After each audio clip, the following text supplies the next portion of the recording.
Welcome to our channel صدقہ جاریہ. Video کو لائک، شیئر اور چینل کو سبسکرائب کرنا مت بھولیے گا. نحمده ونصلي على رسوله الكريم اما بعد فاعوذ بالله من الشیطان الرجیم بسم اللہ الرحمن الرحیم. السلام علیکم ورحمۃ اللہ وبرکاتہ. کل ہم نے نماز کے معنی، اس کی اہمیت اور فضیلت کے بارے میں جانا تھا. آج ہم نماز کا عملی طریقہ پڑھیں گے. کسی بھی عبادت کی قبولیت اور اس کے اجر و ثواب کے حصول کے لیے ضروری ہے کہ وہ نبی کریم صلی اللہ علیہ وسلم کی سنت کے مطابق ہو، ورنہ وہ عبادت ناقابل قبول ہوگی. جیسا کہ سیدہ عائشہ رضی اللہ عنہ بیان کرتی ہیں کہ رسول اللہ صلی اللہ علیہ وسلم نے فرمایا، من عمل عملا لیس علیہ امرنا فہو رد. جس شخص نے کوئی عمل کیا جو ہمارے طریقے کے مطابق نہ ہوا تو وہ مردود ہے. یعنی کہ وہ طریقہ جو کہ آپ صلی اللہ علیہ وسلم کے طریقے کے مطابق نہ ہو وہ قابل قبول نہیں ہے. ایک اور روایت میں ہے کہ رسول اللہ صلی اللہ علیہ وسلم نے فرمایا، صلو کما رأیتمونی اصلی. تم اس طرح نماز پڑھو جس طرح تم نے مجھے نماز پڑھتے ہوئے دیکھا ہے. اب ہمیں یہ دیکھنا ہے کہ رسول اللہ صلی اللہ علیہ وسلم کا طریقہ کیا تھا نماز پڑھنے کا. لہٰذا جو شخص یہ پسند کرتا ہے کہ وہ نبی کریم صلی اللہ علیہ وسلم کے طریقے کے مطابق نماز پڑھے تو اس کو مندرجہ ذیل طریقہ اختیار کرنا چاہیے. یعنی کہ وہ کون سے کام ہیں یا وہ کون سے طریقے ہیں جن پہ ہم عمل کر کے اپنی نماز کو رسول اللہ صلی اللہ علیہ وسلم کی نماز کے مطابق بنا سکتے ہیں. سب سے پہلا طریقہ کیا ہے کہ مکمل وضو کرنا. سیدنا ابو ہریرہ رضی اللہ عنہ بیان کرتے ہیں کہ رسول اللہ صلی اللہ علیہ وسلم نے فرمایا، اذا قمت الى الصلاة فاسبغ الوضوء. جب تو نماز کے لیے کھڑا ہو تو مکمل وضو کیا کر. نبی کریم صلی اللہ علیہ وسلم کے وضو کا طریقہ سمجھنے سے پہلے ہمیں وضو کے معنی کو سمجھنا چاہیے. وضو کے معنی ہے پاکیزہ ہونا، خوبصورت ہونا، حسن و پاکیزگی میں مقابلہ کرنا اور غالب آنا. چنانچہ وضو کو اس لیے وضو کہتے ہیں کیونکہ یہ دنیا میں پاکیزگی اور آخرت میں خوبصورتی کا سبب ہے. سیدنا ابو مالک اشعری رضی اللہ عنہ بیان کرتے ہیں کہ رسول اللہ صلی اللہ علیہ وسلم نے فرمایا، الوضوء شطر الایمان. مکمل وضو نصف ایمان ہے. سیدنا عبداللہ بن عمر رضی اللہ عنہما بیان کرتے ہیں کہ رسول اللہ صلی اللہ علیہ وسلم نے فرمایا، لا تقبل صلاة بغیر طہور. پاکیزگی کے بغیر نماز قبول نہیں ہوتی. یعنی کہ نماز پڑھنے سے پہلے وضو اور پاکیزہ ہونا بہت ضروری ہے. سیدنا ابو ہریرہ رضی اللہ عنہ بیان کرتے ہیں کہ رسول اللہ صلی اللہ علیہ وسلم نے فرمایا، جس کا وضو نہیں اس کی نماز قبول نہیں ہوتی. لہٰذا جب بھی انسان وضو کرے تو اس کو پورے دھیان سے اور اطمینان سے کرے، کیونکہ نماز کی قبولیت میں وضو کا ایک اہم کردار ہے. وضو نماز کے لیے کس قدر ضروری ہے یہ ایک روایت سے معلوم پڑتا ہے کہ سیدنا ابن مسعود رضی اللہ عنہ بیان کرتے ہیں کہ ایک آدمی کو اس کی قبر میں 100 کوڑے مارے جانے کا حکم دیا گیا. وہ معافی کے لیے التجا اور دعا کرتا رہا یہاں تک کہ اس کی سزا 1 کوڑا رہ گئی. جب اسے 1 کوڑا مارا گیا تو اس کی قبر آگ سے بھر گئی.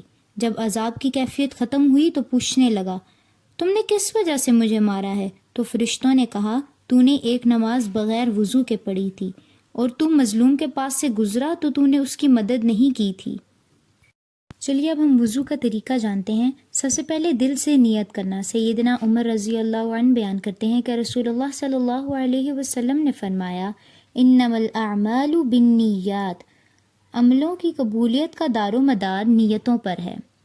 نیت قصد اور ارادے کو کہتے ہیں جو کہ دل کی کیفیت ہے. لہٰذا نیت کا محل دل ہے. زبان سے نیت کے الفاظ ادا کرنا درست نہیں، اس کی ضرورت بھی نہیں ہے. بسم اللہ پڑھنا جیسا کہ سیدنا ابو ہریرہ رضی اللہ عنہ بیان کرتے ہیں کہ رسول اللہ صلی اللہ علیہ وسلم نے فرمایا، جس کا وضو نہیں اس کی نماز نہیں، اور جس نے بسم اللہ نہیں پڑھی اس کا وضو نہیں۔ یعنی کہ اگر ہم بسم اللہ نہیں پڑھتے تو وضو نہیں ہوتا، اور جب وضو نہیں ہوا تو پھر نماز کیسے ہو سکتی ہے۔ اس کے بعد مسواک کرنا۔ سیدنا ابو ہریرہ رضی اللہ عنہ بیان کرتے ہیں کہ رسول اللہ صلی اللہ علیہ وسلم نے فرمایا، اگر مجھے امت پر مشقت یعنی کہ تنگی کا ڈر نہ ہوتا تو میں ان کی ہر نماز یعنی کہ ہر وضو کے ساتھ مسواک کرنے کا حکم دیتا۔ وضو کو دائیں طرف سے شروع کرنا۔ سیدنا عائشہ رضی اللہ عنہ بیان کرتی ہیں، آپ صلی اللہ علیہ وسلم کو جوتا پہننے، کنگھی کرنے، طہارت حاصل کرنے اور ہر کام میں دائیں جانب پسند تھی۔ دونوں ہاتھوں کو 3 بار دھونا۔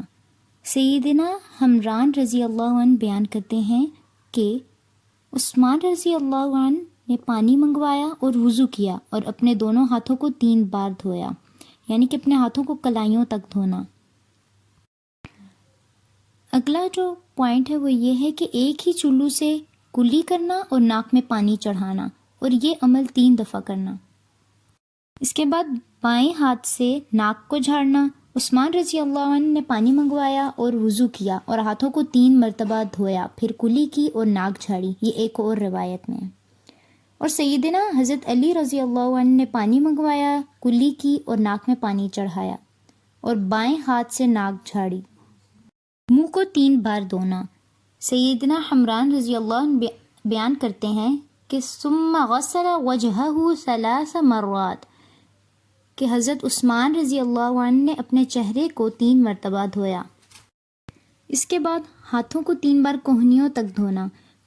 سیدنا حمران بیان کرتے ہیں کہ رسول اللہ صلی اللہ علیہ وسلم نے فرمایا، جس شخص نے کوئی عمل کیا جو ہمارے طریقے کے مطابق نہ ہوا تو وہ مردود ہے، یعنی کہ وہ عمل ناقابل قبول ہے۔ لہٰذا ہم نے پوری کوشش کرنی ہے، بلکہ اس بات کو یقینی بنانا ہے کہ ہم جو بھی کام کریں وہ سنت نبی صلی اللہ علیہ وسلم کے مطابق ہو۔ سیدنا حمران رضی اللہ عنہ بیان کرتے ہیں کہ پھر عثمان رضی اللہ عنہ نے دایاں ہاتھ کوہنی تک 3 مرتبہ دھویا، پھر بایاں ہاتھ اسی طرح کوہنی تک دھویا۔ پورے سر، کانوں اور کن پٹی کا مسح کرنا۔ سیدنا عبداللہ بن زید رضی اللہ عنہ بیان کرتے ہیں کہ پھر رسول اللہ صلی اللہ علیہ وسلم نے دونوں ہاتھوں کو آگے سے پیچھے لے جا کر اپنے سر کا مسح کیا، سر کے شروع سے ابتدا کی حتیٰ کہ دونوں ہاتھوں کو گدی تک لے گئے، پھر اس کو اسی جگہ واپس لوٹایا جہاں سے شروع کیا تھا۔ سیدنا ابن عباس رضی اللہ عنہما بیان کرتے ہیں کہ پھر رسول اللہ صلی اللہ علیہ وسلم نے سر کا مسح کیا اور دونوں کانوں کے اندرونی حصے کا شہادت کی انگلیوں سے اور بیرونی حصے کا انگوٹھوں کے ساتھ مسح کیا۔ پاؤں کو ٹخنوں تک 3 بار دھونا۔ سیدنا حمران رضی اللہ عنہ بیان کرتے ہیں کہ ثم غسل رجلیہ 3 مرات الی الکعبین، پھر عثمان رضی اللہ عنہ نے دونوں پاؤں ٹخنوں تک 3 مرتبہ دھوئے۔ پاؤں کی انگلیوں کا خلال کرنا اور ملنا۔ ایک اور روایت میں ایک صحابی رضی اللہ عنہ بیان کرتے ہیں کہ میں نے رسول اللہ صلی اللہ علیہ وسلم کو دیکھا، جب آپ وضو کرتے تو اپنے پاؤں کی انگلیوں کو اپنی چنگلی کے ساتھ ملتے تھے۔ اگر موزے یا جرابیں پہنی ہوں تو ان پر مسح کیا جا سکتا ہے۔ مسافر کے لیے مسح کی مدت 3 دن اور 3 راتیں ہیں، جبکہ مقیم کے لیے مسح کی مدت 1 دن اور 1 رات مقرر فرمائی گئی ہے۔ وضو مکمل ہونے پر دعا پڑھنا۔ سیدنا عمر بن خطاب رضی اللہ عنہ بیان کرتے ہیں کہ رسول اللہ صلی اللہ علیہ وسلم نے فرمایا، تم میں سے کوئی شخص جب مکمل وضو کرے پھر وضو سے فارغ ہو کر اشہد ان لا الہ الا اللہ وحدہ لا شریک لہ واشہد ان محمدا عبدہ ورسولہ، جس کا معنی ہے میں گواہی دیتا ہوں اللہ کے سوا کوئی معبود برحق نہیں، وہ اکیلا ہے اور اس کا کوئی شریک نہیں، اور میں گواہی دیتا ہوں کہ بے شک محمد صلی اللہ علیہ وسلم اللہ کے بندے اور رسول ہیں۔ اس کے علاوہ اللہم اجعلنی من التوابین وجعلنی من المتطہرین، اے میرے اللہ مجھے توبہ کرنے والوں میں سے کر دے اور مجھے پاکیزگی حاصل کرنے والوں میں سے بنا دے۔ کہے تو اس کے لیے جنت کے 8 دروازے کھول دیے جائیں گے، جس دروازے سے چاہے داخل ہو جائے۔ ایک اور روایت میں ہے کہ رسول اللہ صلی اللہ علیہ وسلم نے فرمایا، جو شخص وضو کرتا ہے پھر وضو سے فارغ ہو کر سبحانک اللہم و بحمدک اشہد ان لا الہ الا انت استغفرک و اتوب الیک کہتا ہے تو یہ ایک سفید کاغذ میں لکھا جاتا ہے، پھر اس پر مہر لگا دی جاتی ہے جو قیامت تک نہ ٹوٹے گی، یعنی قیامت تک یہ نیکی محفوظ رہے گی۔ آج جو بھی ہم نے سیکھا ہے اللہ تعالیٰ ہمیں اس پر عمل کی توفیق عطا فرمائیں اور ہمیں اس نیکی کو پھیلانے کی توفیق عطا فرمائیں، آمین۔ سبحانک اللہم و بحمدک نشہد ان لا الہ الا انت استغفرک و اتوب الیک۔